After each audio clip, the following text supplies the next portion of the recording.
Hey guys, Aaron here. If you haven't already heard, Nintendo have actually released version 4 of their firmware for the Nintendo Switch. Now, one of the really interesting things about this though is that it actually supports a Gamecube adapter that you might have purchased for your Wii U for Smash Brothers, or actually got bundled in with that game anyway. So what does this mean? Are we going to get a Smash Brothers game anytime soon?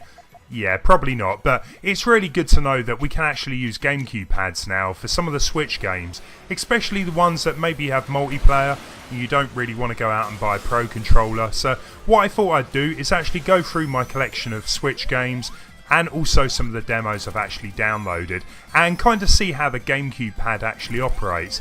I'm expecting that some of the buttons don't map properly, so let's get a start and go through what I've got. Okay, so first game up, we've got Rayman Legends. How does it hold up using a Gamecube pad? Actually pretty well. I played the entire first level and all the buttons pretty much map exactly like they would do on a Joy-Con. Now the L and R button on the Gamecube pad, they don't actually seem to do anything on this, and to sprint you do need to use the ZR button. Now I did find it a bit of an issue not being able to say use the R button to sprint. Maybe in the full release of this game, as it is a demo here, you can reconfigure the buttons, which would make more sense in the long run. But if you are going to be playing this game 2-player and you have got the Gamecube adapter and a Gamecube pad lying around, it just makes sense to use this as a second pad actually. So yeah, this definitely is well worth playing with the Gamecube pad.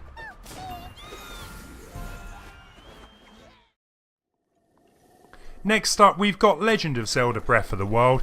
Now actually this isn't a game I would even want to be using a Gamecube pad for. Of course you're not going to get the fantastic motion controls at all, but even after playing for a few seconds you're going to notice some major problems here not having a ZL button.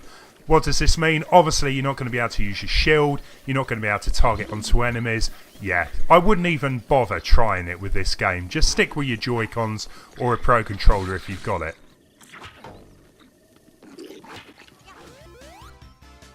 Okay, let's move on to Sonic Mania now, which, let's be honest, is a great return to form for the 2D platformer. Now, if you're anything like me, I was a little bit disappointed when the Switch's Joy-Cons didn't come with a D-pad, so it's kind of nice to be able to use a Gamecube pad with a D-pad. Now, one thing I do have an issue with, though, is the size of the D-pad. It's not really that practical, so when I was testing this out, I did tend to use the left stick most of the time. But still, everything else about the Gamecube pad works great with the game, and if you do actually want to play this in 2-player and you don't have a second pad, it works great as well. So next up we've got Mario Kart 8 DX here. So how does it actually hold up with the game? Pretty good.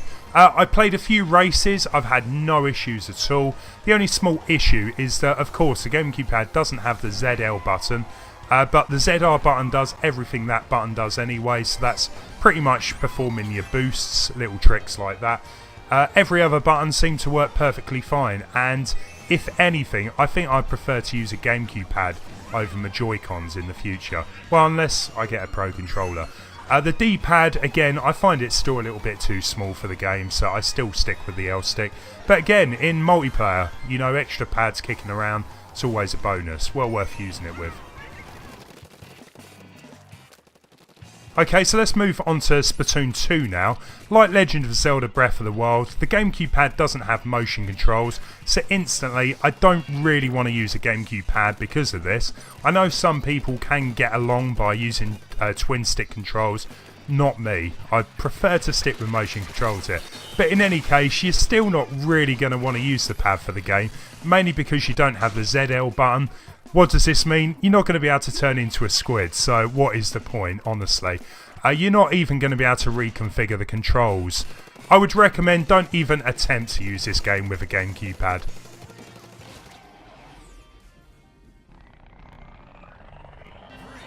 Now moving on to Fast RMX now, kind of like a clone of Wipeout and F-Zero actually. I'm kind of finding a pattern with the racing games. They seem to, you know, take advantage of the Gamecube pad pretty well. Now one thing I would recommend doing actually is going into the controls and changing a few of the setups. Mainly the L and R buttons to drift and putting boost onto ZR. With this setup I had no problems at all. Played the first cup actually and yeah, it worked great. Especially again if you're going to be playing this multiplayer and you've got a few pads kicking around, definitely worth using them with.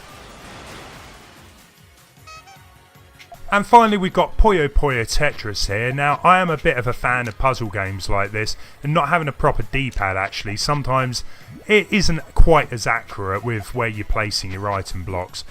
So yeah, with Puyo actually, it doesn't really matter too much. You don't have an LR or ZR function for that mode, but when you are playing the Tetris mode, you're going to want to use ZR to actually hold your item. Again, it probably would make more sense if you could attach your items to R, but this is the demo version. Maybe you can change the controls in the full release, I'm not sure with that. But again, yeah, it works perfectly fine for this game. So that pretty much wraps this video up. 7 Nintendo Switch games using the Gamecube pad. Now I did have mixed success really. Stuff like Breath of the Wild and Splatoon 2 really didn't work well with the Gamecube pad. But some of the other games that perhaps didn't use as many buttons, yeah, they work fantastic. And looking forward into the future, a lot more of the 2D puzzle or platformers, they're going to work fine for this pad. Whereas other games such as Super Mario Odyssey, yeah, I don't see them working that great. In any case, if you did enjoy this video, maybe give it a like, maybe leave some comments down below, and if you are new to this channel as well, it would be great if you could subscribe. Thanks for watching.